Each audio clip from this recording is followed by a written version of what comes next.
देखिए, आपने कोटेशन देना सीख लिया, अच्छी बात है। आपने परफॉर्मा इनवॉइस भी देना सीख लिया, वो भी बहुत अच्छी बात है। आपने इनवॉइस बनाना सीख लिया, वो भी बहुत अच्छी बात है। लेकिन आपने क्या डिस्पैच करना अच्छी तरह से आपको मालूम है? डिस्पैच बोले तो एक बहुत ही इंड मतलब वर्क होता है डिलीवर करना। आप दावत करते हो, बहुत अच्छा वैरायटी बनाए, 50 वैरायटी बनाए, लेकिन सर्विस आप कैसे दे रहे हो? अपने रिलेटिव को आता है उसको किस तरह से बिठा के सर्विस दे रहे हो, किस तरह से प्रेम से खिला रहे हो, क्या पूरे वैरायटी उनके पत्र प्लेट में गया, वो इम्पोर्टेंट है ना, है नहीं? उसी तरह से आपने कोई प्रोडक्ट बनाया, आपको हाथ में इनवॉइस मिला, उसको किस ट्रांसपोर्ट में भेजना है, कस्टमर से बात कर लेना है, कस्टमर से कंफर्म करिए कि आपका डिलीवरी एड्रेस क्या क्या पॉइंट आपको चेक करना है, जिससे डिस्पैच के टाइम में आपको क्या क्या देखना है कि बिलिंग एड्रेस तो केवल जो है ना, बिलिंग एड्रेस जो है ओनली फॉर मतलब जीएसटी रिलेटेड, मतलब filing related, GSTR1, GSTR2, GSTR3 के लिए है ना। लेकिन बिलिंग एड्रेस जो है ना डिस्पैच के लिए बहुत इंपॉर्टेंट होता है। कौन सा? डिलीवरी शिपिंग एड्रेस, क्या बोलते हैं? शिपिंग एड्रेस, या जिसको बोल सकते हैं डिलीवरी एड्रेस। क्या बोल सकते हैं? Delivery address. डिलीवरी एड्रेस ये आपके लिए बहुत ही मायने रखता है, ठीक है ना। जब भी आप डिलीवरी करने जाते हो तो जब आपको एलआर कॉपी कस्टमर देता है, एलआर कॉपी जब बनाता है तो लेफ्ट साइड में आपका रहेगा, जिसे आप संध्या एंटरप्राइजेस से भेज रहे हो, तो आपका जो नाम जो है ना, आपका जीएसटी नंबर एड्रेस आपका लेफ्ट साइड में रहेगा, ठीक है ना, एलआर कॉपी में। और राइट साइड में जो है ना आपका जिसको भेज रहे हो ये फ्रॉम रहेगा, ठीक है ना, और ये टू रहेगा। जिस तरह से आप इन्वॉल्व में भी भेजते हो तो लेफ्ट साइड में आपका रहता है नीचे में भेजने वाले का फ्रॉम, और टू बोले तो राइट साइड में रहता है, ठीक है ना। तो जिसको भेज रहे हो उसका रहता है, किसी भी कंपनी को आप भेजिए A to Z जो भी है, A to Z किसी को भेज रहे हो उसका आप देखो कि उसका एड्रेस करेक्ट है कि नहीं है, उसका जीएसटी नंबर करेक्ट नहीं है, आप भेज रहे हो आपका जीएसटी करेक्ट है कि नहीं है, ये बहुत इंपॉर्टेंट होता है। इसके बाद आपको क्या देखना चाहिए? आप डिस्पैच कर रहे हो तो ये देखना चाहिए कि आपको जो इनवॉइस मिला है, जो आप प्रोडक्ट भेज रहे हो, सपोज मान लीजिए कि आप रबर होज भेज रहे हो, 4 इंच 5 मीटर का होज है, बहुत साइड फ्लैंज है, ठीक है ना, 2 पीस भेज रहे हो, तो आपको विजुअल जाकर चेक करना है कि जो गाड़ी में लोड होने को जा रहा है क्या ये 4 इंच है कि नहीं, उसका आईडी देख लेना चाहिए, टेप लगा के एक बार लेंथ भी देख लेना चाहिए, और ये 2 पीस तो आपको दिखेगा, फिर उसको फोटो ले लेना चाहिए, पैकिंग कैसा है, फिर वहाँ पर आपको गाड़ी में डालने से पहले गाड़ी में लोड करने के बाद दोनों फोटो वीडियो लेना चाहिए, क्योंकि विजिबिलिटी जो विजिटर होते हैं, जो बिजनेस रहता है विजिबिलिटी पे चलता है, जो दिखता वही बिकता है। बस समझ में आ गया? अब देखिए कल की बात है कि देखिए कल एक कस्टमर आपको कॉल करके बोलता है कि आपने पीवीसी रंग्स भेजा था सर, पीवीसी रंग्स, ठीक है ना।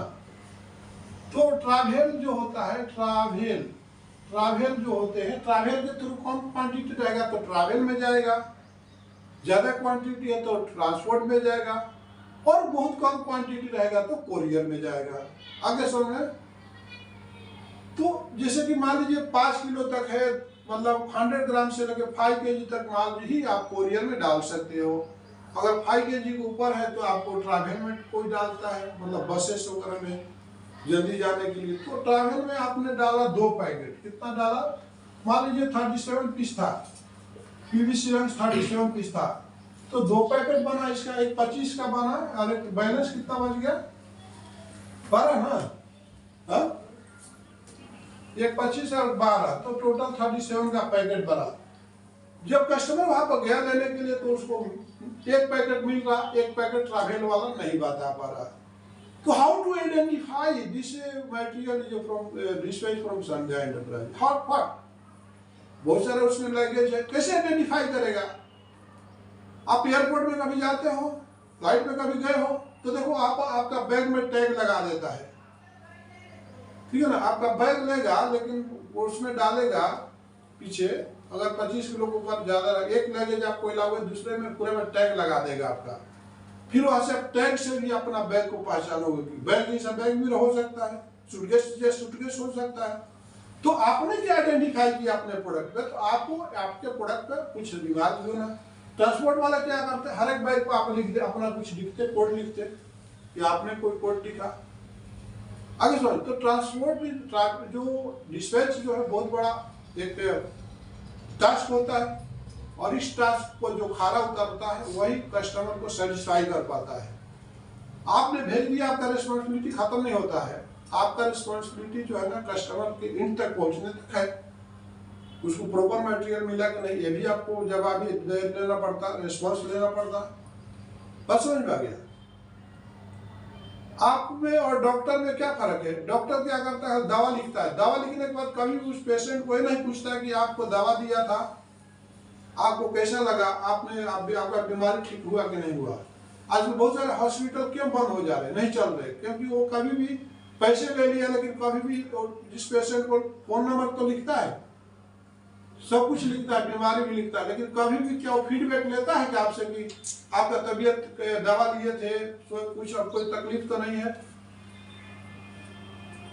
और इतना पूछता तो आप दोबारा उसके पास डॉक्टर के पास जाते थे ना, आपसे एक रिलेशन बनता था ना।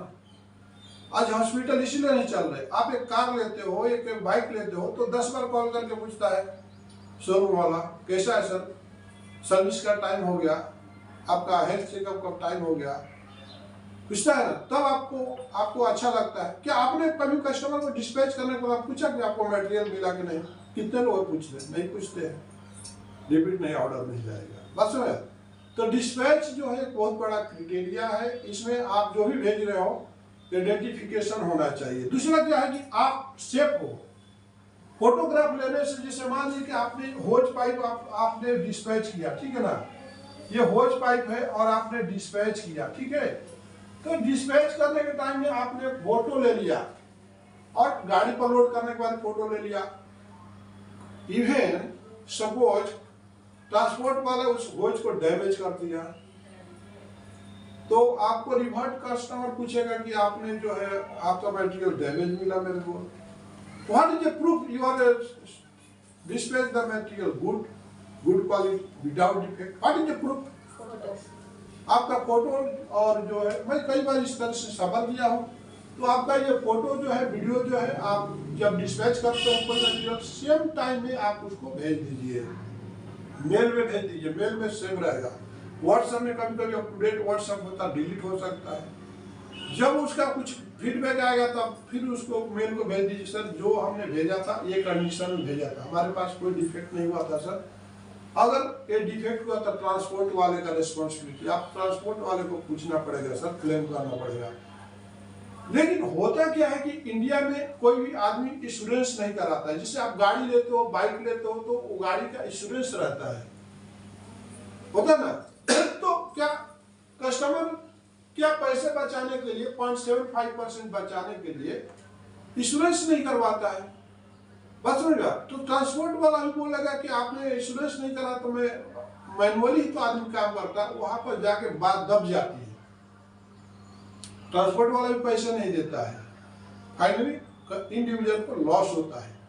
वहां पर कोशिश करना चाहिए, अगर कोई क्रिटिकल प्रोडक्ट है तो कस्टमर को बोलना चाहिए कि आप इंश्योरेंस करा लो, विदिन आधे घंटे में 10 मिनट 15 मिनट में आपका इंश्योरेंस हो जाएगा। सर होज पाइप का इंश्योरेंस हो जाएगा। कुछ मान लीजिए वो गाड़ी कभी सडनली गिर गई नदी में, जो लारी में माल जा रहा था, या उसका आग लग गई, तो आप भेजने वाले को क्या और मिलने वाले को कुछ नहीं मिलेगा। तो वहां पर इंश्योरेंस रहेगा उस गाड़ी का, उसके गाड़ी के उस इंश्योरेंस रहेगा उस मटेरियल का, तो वो रिफंड आएगा उसको, भेजने वाले को और जिसको पास जा रहा था। जिस तरह से आपका गाड़ी का इंश्योरेंस होता है, बाइक का इंश्योरेंस होता है ना, आपका हेल्थ इंश्योरेंस होता है, कुछ सडनली होता है तो आपको इंश्योरेंस क्लेम होता है, बाइक का भी इंश्योरेंस क्लेम होता है। उसी तरह से क्या आपको बोलना होगा कि अगर आपको अच्छा ज्यादा क्वांटिटी है लाख रुपया, 2 लाख, 10 लाख, 20 लाख का है। तो ये आप देखो ऑर्डर कंट्री में भेजते हो मटेरियल को, कस्टम जो है बिना इंश्योरेंस का नहीं लेता, इंश्योरेंस होता है मटेरियल का, होता है। तो इंडिया में ये है कि सब लोग पैसे बचाने के टाइम लिए वो इंश्योरेंस नहीं कराते। तो डिस्पैच में कितने सारे क्राइटेरिया होते हैं। डिस्पैच में मार्किंग बहुत जरूरी होता है, आइडेंटिफिकेशन बहुत जरूरी होता है, बिल वाइज चेक करना बहुत हो। जब भी आप डिस्पैच में जाते हो तो चेक करिए ये सारे ओके हैं। वहां से हटने से पहले चेक करिए कि क्या ये करेक्ट है कि नहीं है, वजन करेक्ट है, क्या रेट लिया, कितना पर केजी पड़ा, बोझ का कितना मीटर था, पर मीटर क्या पड़ा। ये सारे नॉलेज को रखना बहुत जरूरी। क्या आप बैंक में जाते हो, कैशियर से कैश लेते हो, क्या उसे वहीं पर कैश चेक करते हो ना, बराबर है कि नहीं है। आपको सैलरी मिलती है, आपका उस सैलरी को फिर तुरंत चेक करते हो। आप जाके रूम पर जाके ये आधे घंटे बाहर जाके फिर आके बोलोगे सैलरी कम है सर, तो क्या वो कैशियर आप एक्सेप्ट करेगा। उसी तरह से आपको सेम डे में अगर एलआर को कॉपी को चेक नहीं करोगे तो नेक्स्ट डे आपको 200 रुपया जो है ना फिर से पे करना पड़ेगा चेंज करने के लिए। और गाड़ी निकल गई तब फिर उसको बहुत तकलीफ हो जाएगा चेंज करने के लिए, बस में। तो आपको डिस्पैच में कोई भी पर्सन जो है ना, डिस्पैच बहुत बड़ा क्राइटेरिया होता है बिजनेस के लिए, बहुत प्लस पॉइंट होता है, माइनस पॉइंट होता है। तो उस पर ध्यान देना हमारी बहुत बड़ी जिम्मेदारी है। नमस्कार, धन्यवाद।